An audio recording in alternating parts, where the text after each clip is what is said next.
নাহমাদুহু ওয়া নুসাল্লি ওয়া নুসাল্লিমু আলা রাসূলিহিল কারীম আম্মা বাদ।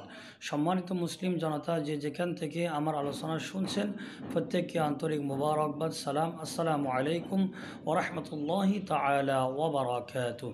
সম্মানিত মুসলিম জনতা, আজকে আপনাদের খেদমতে জুমার রাত ও জুমার দিনের একটি গুরুত্বপূর্ণ আমল সম্পর্কে আলোচনা করবার জন্য হাজির হয়েছি। যে আমলটির বর্ণনা অসংখ্য হাদিসে মুবারাকার মধ্যে আমরা দেখতে পাই।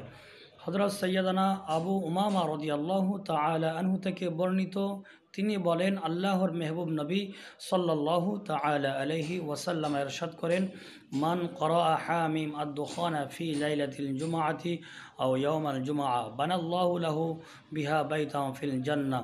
যে বান্দা জুমার রাত কিংবা জুমার দিনে সূরা দুখান তেলাওয়াত করবে, আল্লাহ পাক রব্বুল আলামিন ওই বান্দার জন্য জান্নাতের মধ্যে একটি বালাখানা কিংবা প্রাসাদ নির্মাণ করবেন।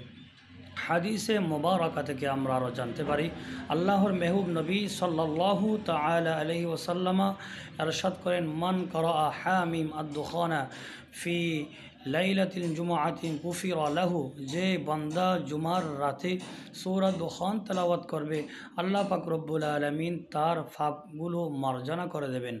হাদিসে মুবারাকা থেকে আমরা আরও জানতে পারি, আল্লাহর মেহবুব নবী সাল্লাল্লাহু তাআলা আলাইহি ওয়াসাল্লাম ইরশাদ করেন, যে বান্দা জুমার রাত কিংবা জুমার দিনে সূরা দুখান তেলাওয়াত করবে, আল্লাহর ৭০,০০০ ফেরেশতা ওই বান্দার জন্য ক্ষমা প্রার্থনা করে থাকেন। আল্লাহ পাক রব্বুল আলামিন সূরা দুখান, যেই সূরাটি ২৫ নম্বর পারার ১৪ নম্বর পৃষ্ঠার মধ্যে রয়েছে, এই সূরাটি জুমার রাত কিংবা দিনে তেলাওয়াত করে এই ফজিলত অর্জন করার জন্য তৌফিক দান করুক, আমিন। ওমা আলাইনা ইল্লাল বালাগুল মুবিন। আসসালামু আলাইকুম ওয়া রাহমাতুল্লাহি ওয়া বারাকাতুহু।